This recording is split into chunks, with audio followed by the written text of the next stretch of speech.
From Forza Azzurri to Forza Canada, BudweiserZero has signed up international footballer Sebastian Giovinco to inspire Italian Canadians to come together and cheer on Canada at the 2022 FIFA World Cup.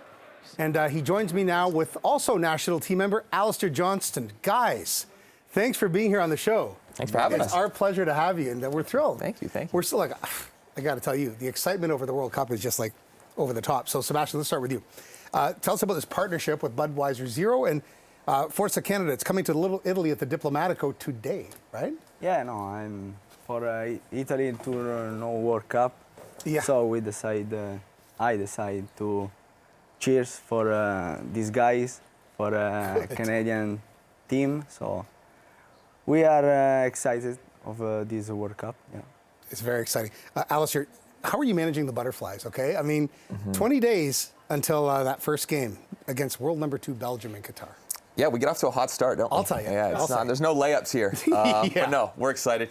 We played some really good matches this past window, which was great to really prepare us with Qatar and Uruguay. Yeah. So we feel ready for the test. And at this point, we qualified now back in March, and it's been just a long time just kind of sitting there, counting down the days. So we're really excited to finally get out there, flying over there. The whole team's kind of getting over there the next week or two. So no, it's really exciting. It's close now, and I'm hoping the whole country's also kind of feeling that energy because we saw it throughout all of qualifying.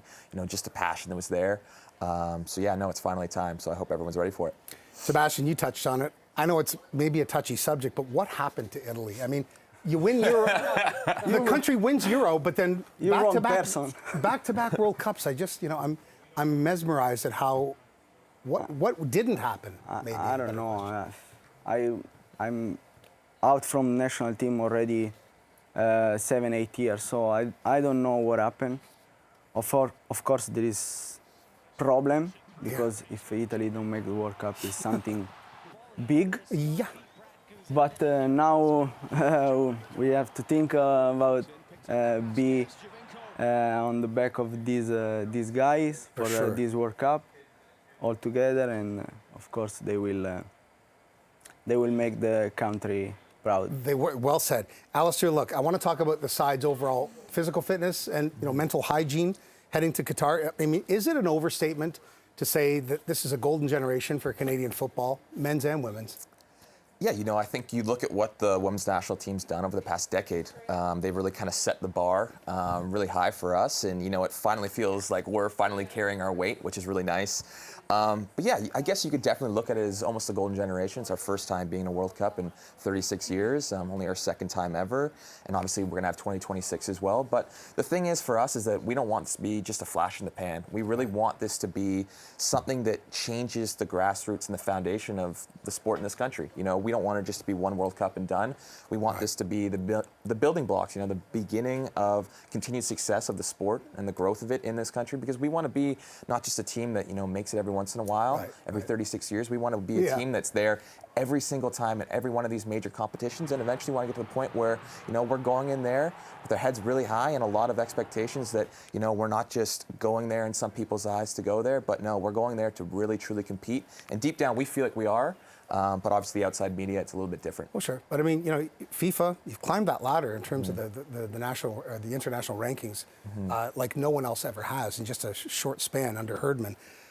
Sebastian, you've seen football flourish in this country. You're a part of it. You're so beloved in Toronto. And you still maintain a connection here, don't you? Yeah. Actually, we are applied to become a citizen of... I didn't know. That's great. My daughter born here, so we love to live in Toronto. For what I did, I think I'm happy to be. It's more than an honorary Canadian now. He's more than an honorary Canadian. Champion, MVP, 8-time All-Star. It's just remarkable what you've done. And people will say that this country has become a factory for basketball and for tennis. Now we're seeing maybe a football factory too, huh? Yeah, producing since so I came in 2015 was not like now. It's growing a lot. So now with the national team to World Cup, I think is even bigger. Yeah. And the Italian component for TFC very strong now with Insigne Yeah. and Escalvi and Crescito. It's pretty impressive. Yeah. These three guys are going to make noise next year, right? That's what everybody hope. Yeah. We'll see. And a good season for you in Montreal too, right? Yeah, it was a good year. It was a really good year. You know, we're normally in Toronto's shadow a little bit in the media world, but no, we came out, we surprised some people. No, it was a really good year. Unfortunate ending in the playoffs like that, but no, we're going to be back next year. But your fan base, talk about the national team, but the fan base in Montreal is awesome. Unbelievable. And Toronto too. Gentlemen, thank you so much. Forza Canada, presented by BudweiserZero. It's happening at the Dip. Cafe Diplomatico. I used to live around the corner from there, so my World Cup experience. Rocco Mastrangelo Jr., the owner, if you're watching, Rocco, thanks for doing this. It's at College in Clinton, 1 to 3 today. Come meet and greet these guys, right? Maybe they'll give you some tips.